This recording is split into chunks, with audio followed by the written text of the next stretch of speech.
ನಮಸ್ಕಾರ ರಿವ್ಯೂ ಚಾನಲ್ಗೆ ಸ್ವಾಗತ. ನಾನು ಸೌಖ್ಯ ಗಾಂವ್ಕರ್. ಕರ್ನಾಟಕ ಕೈ ಸರ್ಕಾರಕ್ಕೆ ಸಂಬಂಧಪಟ್ಟಂತೆ ಅಚ್ಚರಿಯ ಬೆಳವಣಿಗೆಯೊಂದು ಆಗಿದೆ. ಮಿನಿಸ್ಟರ್ ಒಬ್ಬರು, ಅದರಲ್ಲೂ ಸಿದ್ದರಾಮಯ್ಯ ಆಪ್ತ ವಲಯದಲ್ಲಿ ಗುರುತಿಸಿಕೊಂಡಿರುವಂತಹ ಮಂತ್ರಿಯೊಬ್ಬರು ಈಗ ಹೈಕೋರ್ಟ್ ಮೊರೆ ಹೋಗಿರೋದು ಕಾರಣ ಬಹಳ ಕುತೂಹಲಕಾರಿಯಾಗಿದೆ. ಅದೇ ಟೈಮಲ್ಲಿ ಸಿದ್ದರಾಮಯ್ಯನವರ ಅತ್ಯಂತ ಮಹತ್ವಾಕಾಂಕ್ಷೆಯ ಗ್ಯಾರಂಟಿ ಯೋಜನೆಯಲ್ಲಿ ಅತಿ ದೊಡ್ಡ ಆಘಾತ. ಏನದು ಮಾಹಿತಿ ನಿಮ್ಮ ಮುಂದೆ ಇಡ್ತಾ ಹೋಗ್ತೀವಿ. ಮಿಸ್ ಮಾಡಿದ್ರೆ ನಮ್ಮ ಚಾನಲ್ನ ಸಬ್ಸ್ಕ್ರೈಬ್ ಮಾಡಿ, ಹಾಗೆ ನಿಮ್ಮ ಅಭಿಪ್ರಾಯ ಕಮೆಂಟ್ ಮಾಡಿ ತಿಳಿಸಿ. ಎಸ್ ವೀಕ್ಷಕರೇ, ಈಗಾಗಲೇ ಗ್ಯಾರಂಟಿ ಟೆನ್ಷನ್ನು, ಅದರ ಹೊರೆ ಬರೇ ಜನರ ಮೇಲೆ ಬೀಳ್ತಾ ಇದೆ. ಆ ಶುಲ್ಕ ಜಾಸ್ತಿ, ಈ ಶುಲ್ಕ ಜಾಸ್ತಿ, ರೇಟ್ ಜಾಸ್ತಿ ಮಾಡ್ತಿದ್ದಾರೆ, ಕರೆಂಟ್ ಬಿಲ್ಲು, ವಾಟರ್ ಬಿಲ್ಲು, ಹಾಲಿನ ದರ ಜಾಸ್ತಿ, ಇಂಥದ್ದೆಲ್ಲ ನೋಡ್ತಾ ಇದ್ದೀವಲ್ವಾ. ಇದ್ರ ನಡುವೆ ಒಬ್ಬರು ಮಿನಿಸ್ಟರೇ ಬೇಸತ್ತು ಈಗ ಹೈಕೋರ್ಟ್ ಮೊರೆ ಹೋಗಿರೋದು. ದಿನೇಶ್ ಗುಂಡೂರಾವ್ ಅವರು ಮತ್ತು ಅವರ ಪತ್ನಿ ತಬಸ್ಸುಮ್ ಅವರು ಈಗ ಕೋರ್ಟ್ ಮೊರೆ ಹೋಗಿದ್ದಾರೆ. ಯಾಕೆ? ವಾಣಿಜ್ಯ ಕಟ್ಟಡ ನಕ್ಷೆ ಶುಲ್ಕ ಸಿಕ್ಕಾಪಟ್ಟೆ ದುಬಾರಿ ಮಾಡಿಬಿಟ್ಟಿದೆ BBMP ಅಂತ ಬಹಳ ಬೇಜಾರಾಗ್ಬಿಟ್ಟಿದೆ ಅಂತೆ ಅವರಿಗೆ. ಬೇಸತ್ತು ಬೇರೆ ದಾರಿ ಕಾಣದೆ ಈಗ ಹೈಕೋರ್ಟ್ ಮೊರೆ ಹೋಗಿದ್ದಾರೆ. ನೋಡಿ, ಬರೋಬ್ಬರಿ 41 ಲಕ್ಷ ರೂಪಾಯಿ ಶುಲ್ಕ ಹಾಕಿರೋದು ನೋಡಿ, ಸಚಿವರೇ ಶಾಕ್ ಆಗ್ಬಿಟ್ಟಿದ್ದಾರಂತೆ. ದಿನೇಶ್ ಗುಂಡೂರಾವ್ ಅವರು ಅದೆಲ್ಲೋ ವಾಣಿಜ್ಯ ಕಟ್ಟಡ ನಿರ್ಮಾಣಕ್ಕೆ ಸಂಬಂಧಪಟ್ಟಂತೆ ಈ ರೀತಿಯ ಆಕ್ರೋಶ ವ್ಯಕ್ತವಾಗಿದೆ. RT ನಗರ ಮಠದಹಳ್ಳಿ ಬಳಿ ವಾಣಿಜ್ಯ ಕಟ್ಟಡಕ್ಕೆ ಶುಲ್ಕ ಎಷ್ಟು ಹಾಕಿದ್ದಾರೆ? ದುಬಾರಿ ನಕ್ಷೆ ಶುಲ್ಕ 41 ಲಕ್ಷ. ಅದಕ್ಕೆ ಈಗ ಹೈಕೋರ್ಟ್ ಮೊರೆ ಹೋಗಿದ್ದಾರೆ ಮತ್ತು ಬೇರೆ ಬೇರೆ ವಿಚಾರಗಳನ್ನು ಕೂಡ ಕೋರ್ಟ್ ಮುಂದೆ ಕೇಳ್ತಿದ್ದಾರೆ. ಅವರು ಕರ್ನಾಟಕ ಪೌರ ನಿಗಮ ತಿದ್ದುಪಡಿ ರದ್ದತಿ ಮನವಿ ಮಾಡಬೇಕು, ಏನೇನು ಶುಲ್ಕಗಳನ್ನೆಲ್ಲ ಸೇರಿಸಿ ಇಷ್ಟ ಹಾಕ್ತಾರೆ, ಇದನ್ನೆಲ್ಲ ಡೀಟೇಲ್ ಆಗಿ ಕೋರ್ಟ್ ಮುಂದೆ ಇಟ್ಟು ನ್ಯಾಯ ದೊರಕಿಸ್ಕೊಡಿ ಅನ್ನೋ ರೀತಿಯಲ್ಲಿ BBMPಯ ಈ ದುಬಾರಿ ಶುಲ್ಕದ ವಿರುದ್ಧ ಹೈಕೋರ್ಟ್ ಮೊರೆ ಹೋಗಿದ್ದಾರೆ. ಸೊ ಇದು ಅಚ್ಚರಿ ಕಾರಣ ಆಗಿದೆ. ಇನ್ನು ಜನಸಾಮಾನ್ಯರಿಗೆ ಗೊತ್ತಾಗ್ತಿಲ್ಲ. ಇತ್ತೀಚೆಗಷ್ಟೇ ಕೃಷ್ಣ ಬೈರೇಗೌಡರು ಒಂದು ಪೋಸ್ಟ್ ಮಾಡ್ಕೊಂಡಿದ್ದು ಸಿಕ್ಕಾಪಟ್ಟೆ ವೈರಲ್ ಆಗಿತ್ತಲ್ವಾ. ಒಂದು ರೋಡಿಂದೆಲ್ಲ ಪೋಸ್ಟು ವಿಡಿಯೋ ಹಾಕಿ ನನಗೆ ಜನ ಕಳಿಸ್ತಾ ಇದ್ದಾರೆ, ದಯವಿಟ್ಟು ಅಲ್ಲಿನ ವ್ಯಾಪ್ತಿಯ ಅಧಿಕಾರಿಗಳು ರಸ್ತೆ ಸರಿಪಡಿಸಿ ಪುಣ್ಯ ಕಟ್ಕೊಳ್ಳಿ, ಜನ ತುಂಬಾ ಕಷ್ಟದಲ್ಲಿದ್ದಾರೆ ಅಂತ ಮಿನಿಸ್ಟರೇ ಪೋಸ್ಟ್ ಮಾಡಿದ್ರು. ಇವರು ಮಿನಿಸ್ಟರ ಅಥವಾ ಜನಸಾಮಾನ್ಯರ ಒಂದು ಅರ್ಥ ಆಗದೆ ಕುತೂಹಲ ಕಾರಣ ಆಯ್ತು, ಚರ್ಚೆ ಕಾರಣ ಆಯ್ತು. ಕೃಷ್ಣ ಬೈರೇಗೌಡರು ಯಾರನ್ನು ಕೇಳ್ತಿದ್ದಾರೆ ಅಂತ ಅವರೇ ಮಂತ್ರಿಯಾಗಿ. ಹಾಗೆ ಇತ್ತೀಚೆಗಷ್ಟೇ ಸತೀಶ್ ಜಾರಕಿಹೊಳಿ ಅವರು ಈ ಗ್ಯಾರಂಟಿ ಎಫೆಕ್ಟ್ ಅಭಿವೃದ್ಧಿ ಆಗ್ತಾ ಇಲ್ಲ ಅಂತ ಹೈಕಮಾಂಡ್ ಮೊರೆ ಹೋಗಿದ್ರು. ಯಾರಿಗ ಅವಶ್ಯಕತೆ ಇದೆಯೋ ಅಂಥವ್ರಿಗೆ ಮಾತ್ರ ಲಿಮಿಟ್ ಮಾಡ್ಬೇಕು ಗ್ಯಾರಂಟಿ, ಎಲ್ರಿಗೂ ಕೊಟ್ರೆ ಆಗಲ್ಲ ಅಂತ.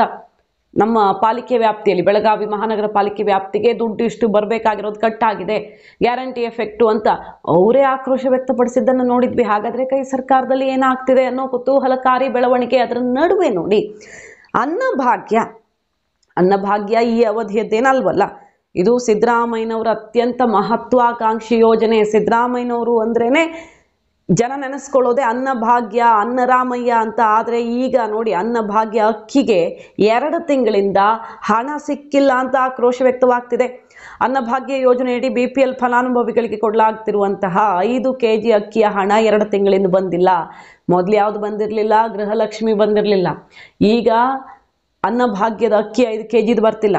ಮೊದಲು ಈ ರೀತಿ ದುಡ್ಡು ಹಾಕ್ತೀವಿ ಅಂತ ಯಾಕೆ ಶುರು ಮಾಡಿದ್ರು? ಅಕ್ಕಿ ಕೊಡ್ತಿಲ್ಲ ಕೇಂದ್ರ ಸರ್ಕಾರ ಅಂತ. ಕೇಂದ್ರ ರಾಜ್ಯದ ನಡುವೆ ಜಟಾಪಟಿ ಆಯಿತು.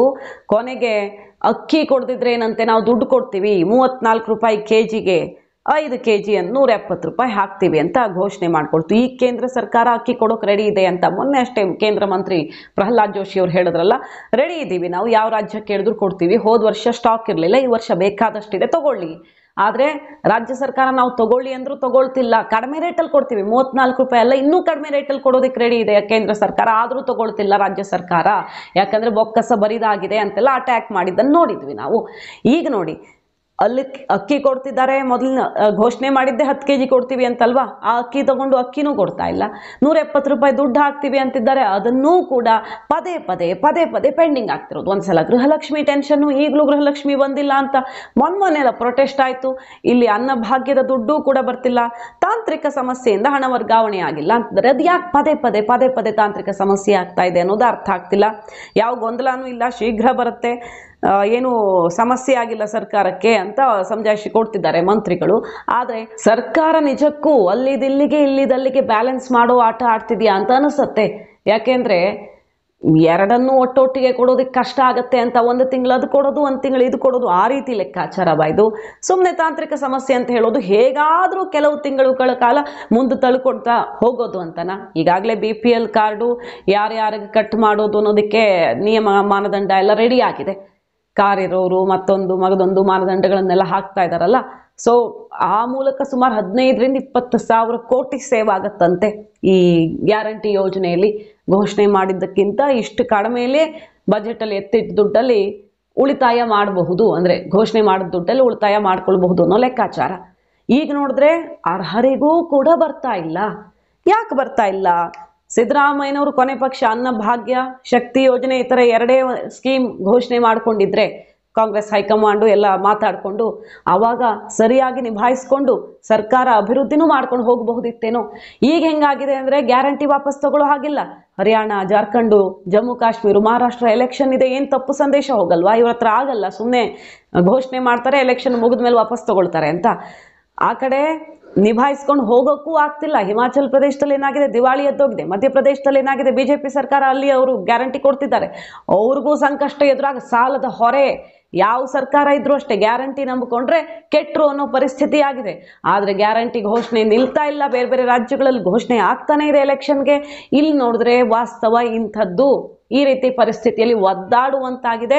ಅಭಿವೃದ್ಧಿಯನ್ನು ಮಾಡೋದಿಕ್ಕೆ ಆಗ್ತಿಲ್ಲ ಅಂತ ಈಗಾಗಲೇ ಮಿನಿಸ್ಟರ್ಗಳಿಂದ ಹಿಡಿದು ಶಾಸಕರುಗಳಿಂದ ಹಿಡಿದು ಸಿದ್ದರಾಮಯ್ಯನವರ ಆರ್ಥಿಕ ಸಲಹೆಗಾರರ ತನಕ ಎಲ್ಲರೂ ಬಹಿರಂಗವಾಗಿ ಹೇಳಿದ್ದಾಗಿದೆ. ಸೊ ಇನ್ನಾದರೂ ಮನಸ್ಸು ಮಾಡುತ್ತಾ ಕೈಪಾಳಿಯ ಒಂದಷ್ಟು ಬದಲಾವಣೆಗಳನ್ನು ಮಾಡಿಕೊಂಡು ಅಭಿವೃದ್ಧಿಯ ಜೊತೆಗೆ ಕೆಲವೊಂದು ಯೋಜನೆಗಳನ್ನು ಮುಂದುವರಿಸ್ಕೊಂಡು ಹೋದರೆ ಒಳಿತು ಅಂತ ಅನಿಸುತ್ತೆ. ಮಾಹಿತಿ ನಿಮ್ಗೆ ಇಷ್ಟ ಆಗಿದ್ರೆ ಮಿಸ್ ಮಾಡಿದ್ರೆ ನಮ್ಮ ಚಾನಲ್ನ ಸಬ್ಸ್ಕ್ರೈಬ್ ಮಾಡಿ, ನಿಮ್ಮ ಅಭಿಪ್ರಾಯ ಕಮೆಂಟ್ ಮಾಡಿ ತಿಳಿಸಿ. Thank you.